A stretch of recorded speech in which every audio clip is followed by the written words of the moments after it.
Okay, sure. Well, I'll start by telling you guys like high level the context of why this was even built. There was a Women in Analytics, or I believe this exists every year. A Women in Analytics data viz competition. About a year and a half ago, I decided to enter and I built a viz and decided since this is a women's data viz competition, it would be an opportunity to dig into this question, this gender wage gap. I've always heard about this. It's something that, to be honest, like I kind of didn't pay too much attention to because in my head I sort of thought that I knew reasons, like I had assumptions behind why that might exist. So I did a lot of research for this project and wound up making this viz and entering it in the competition. I did not win this competition. I didn't have the opportunity to go to this conference and present it. So I'm excited to share it with you guys today. What I will say though is it did teach me a lot about storytelling with data in Tableau, just going through a project like this. And when you think about like what all is involved in telling a story and building a data viz to do that, it's a lot. There's so many pieces of it. And I actually found on my OneDrive this little sketch. I will sometimes do this ahead of time as I'm working through something or during the process of building a viz in PowerPoint. I just find that it's easy for me. I know how to use PowerPoint and it's quick and simple to like drag over, different shapes and they can represent things on the dashboard. So you can see I was like putting this story together as I was finding data for this project. And I figured we could kind of walk through like what was my goal in building this. And then I'll show you guys the viz and share it with you and kind of walk you through each section and mention just some things about how some of this was done in Tableau and what it's doing. But first, well, I should tell you guys too that up along the top, you see how I've got this headline about women earning 82 cents for every dollar that men earn. I feel like we've all heard that type of headline before, and I've probably kind of been suspicious of that type of headline in the past. And the truth is, I think it's good to be suspicious when you hear that kind of thing. I think it's good to it's smart to question assumptions and challenge assumptions. So it wasn't until I dug into all of this data that I realized that is true.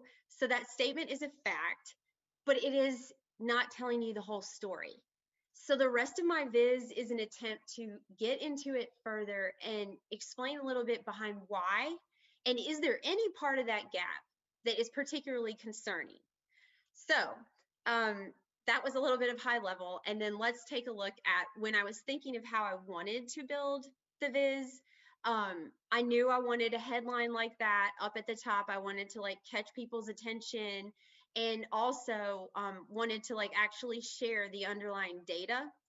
I also wanted to build a map once I realized that I wanted to see how widespread this was across the whole country and to make it interactive in Tableau so that a user could hover over and see like, is there a wage gap? Are men paid a lot more than women where I am? Does this exist everywhere? That kind of thing. And I also wanted a section, this was the key.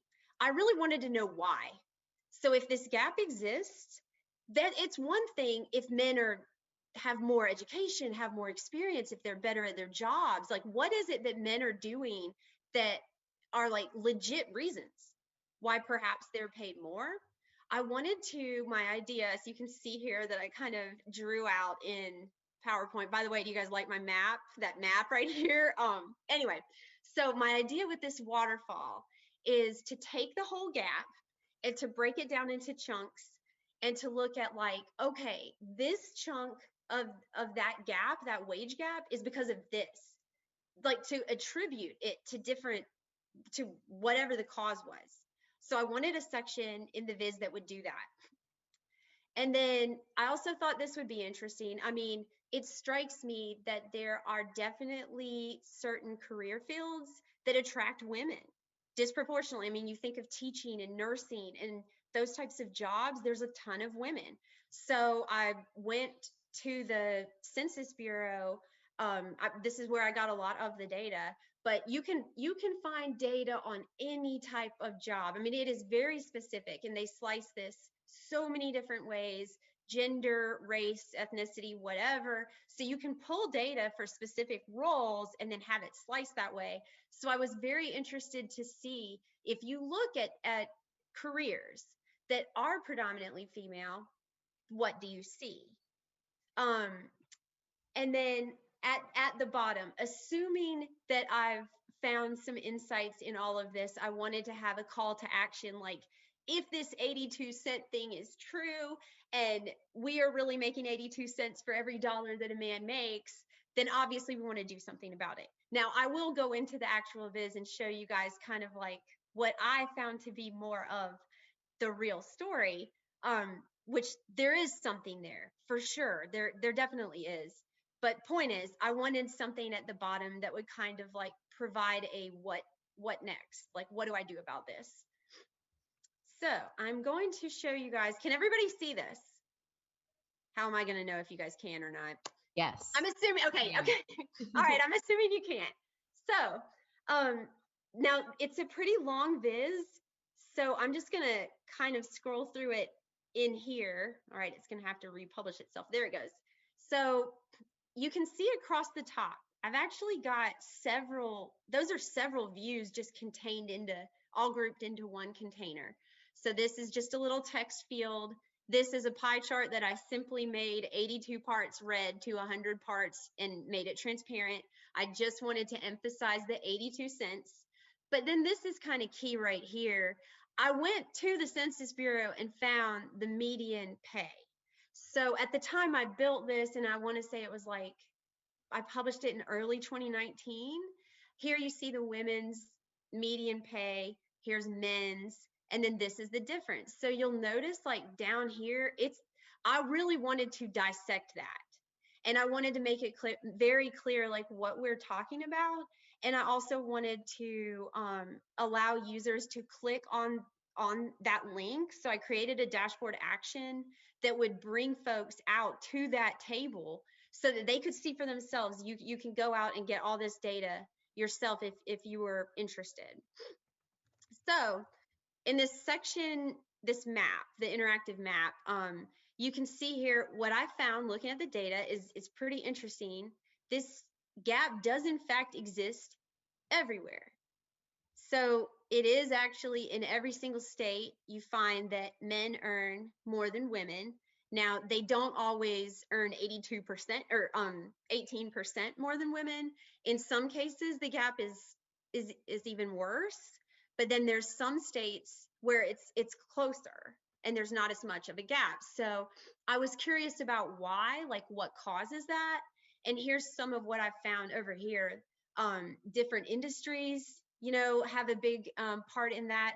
And then we heard Kendra saying earlier during the panel discussion, but state legislation, I think several of our panelists were mentioning pay transparency, and there are laws in some states that require, I guess, what's the word? Will not allow an employer to ask you what your previous salary was. So in that case, it really just pays what it pays, and it's more beneficial in terms of like closing that gap. So anyway, you notice that there are 3 maps actually, or maybe that isn't necessarily obvious, but just want to call out that you can't actually do maps like this, like where Alaska is up here and Hawaii is down here, automatically in Tableau.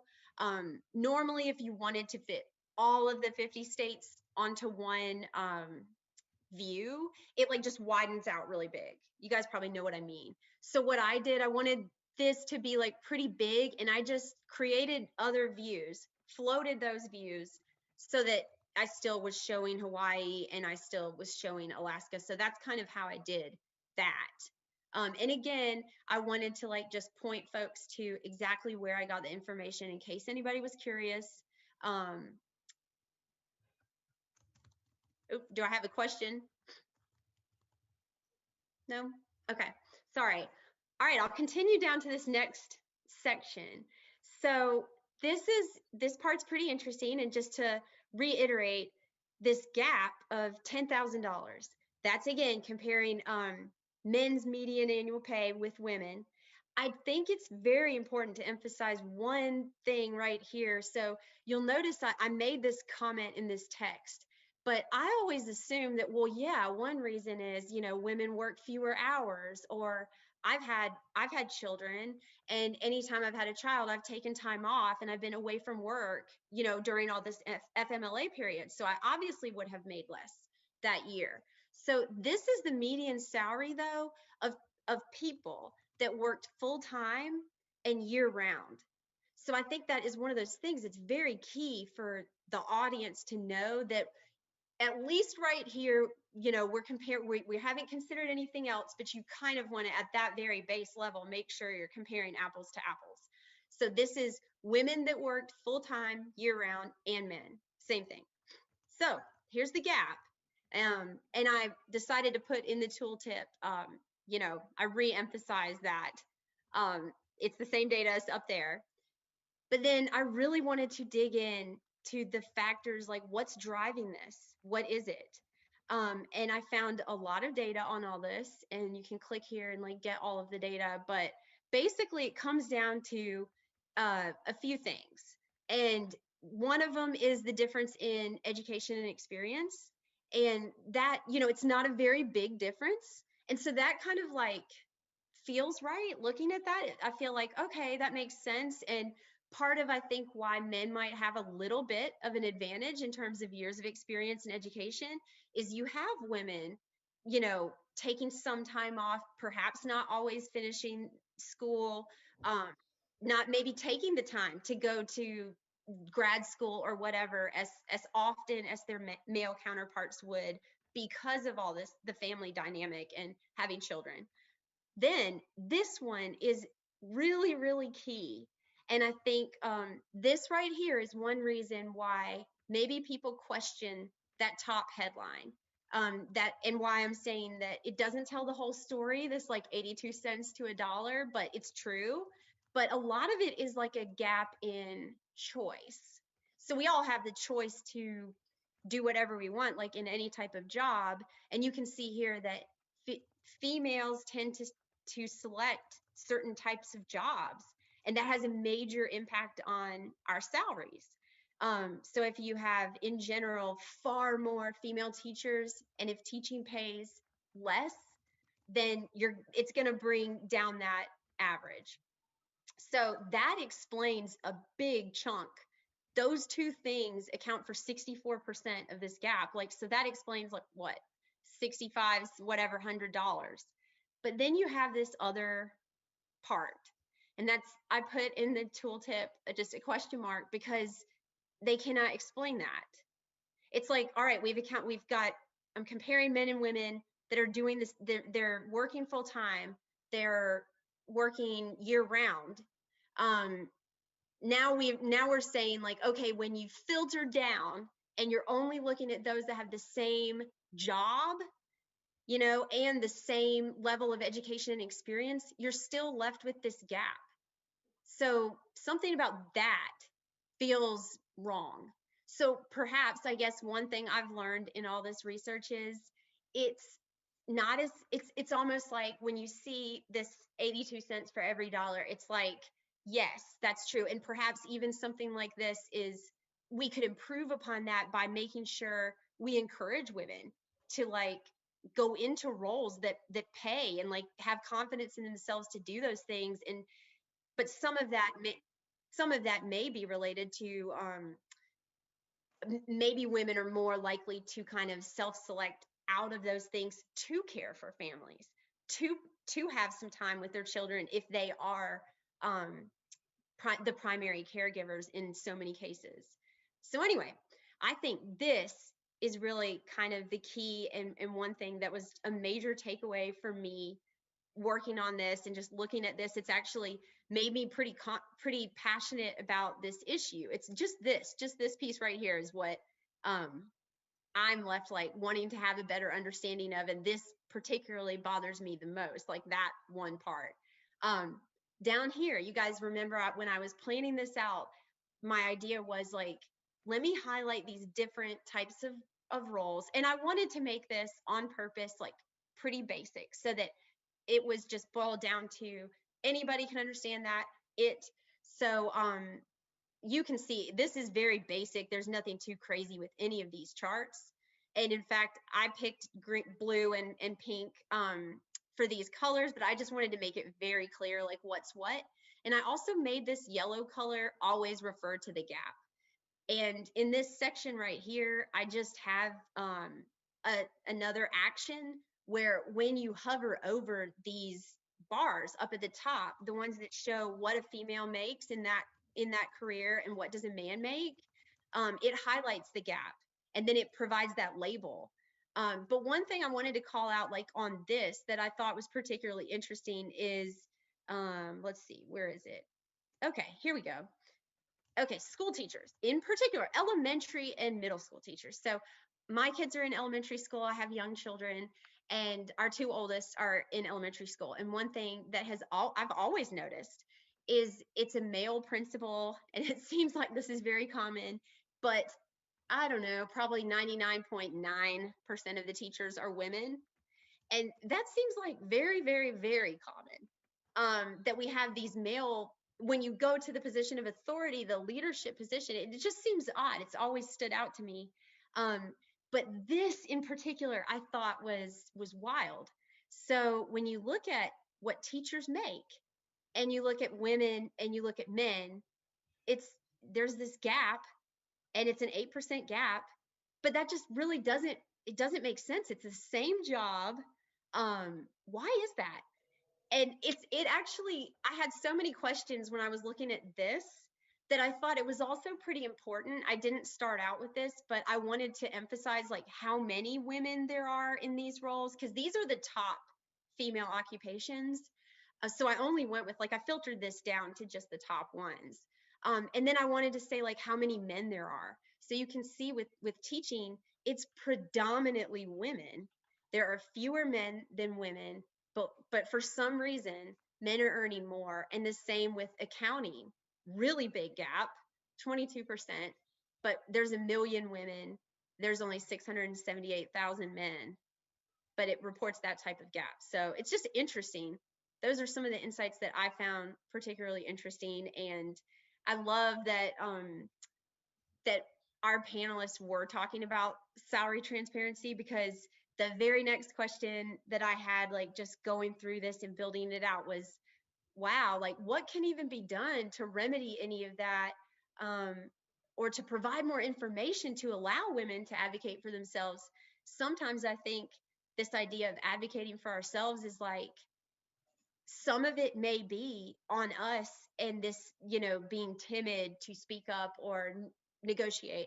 But I also think a good chunk of it may be that if you have been out of the workplace for a while, to be home with a child or whatever, for whatever reason, you're not in a position to advocate for yourself the way that somebody that has been working the entire time. But the point is if you can go back in and do the same job just as well as another person, it seems as though you shouldn't be penalized. It should be even. And I've shown right here, I thought this was interesting. You can learn a little about salary transparency and what that does when you share that type of information. Does the gap shrink? And it does. And we know that because the government shares information. And so, salary ranges are public for the federal government, and you see less of a gap there. And then you see here, private sector. So I think we're kind of running low on time, but I'll just like touch on one other little section here in this part. Since this is the type of information that as I was going through it, I became more and more convinced, like, wow, this is at least worth sharing. It may not be as big of a thing as that headline up at the very top, but it's at least worth making others aware of some of this. There's some pretty interesting insights.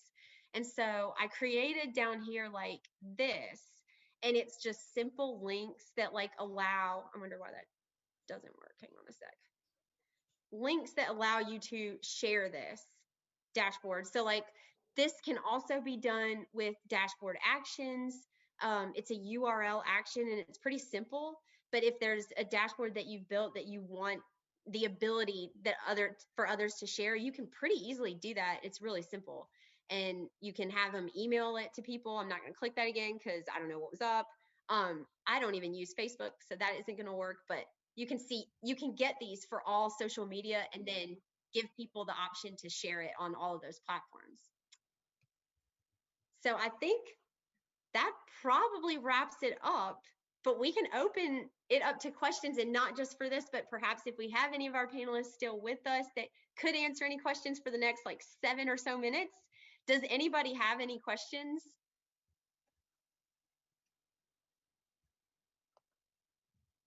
And I'm just looking over the questions here from earlier.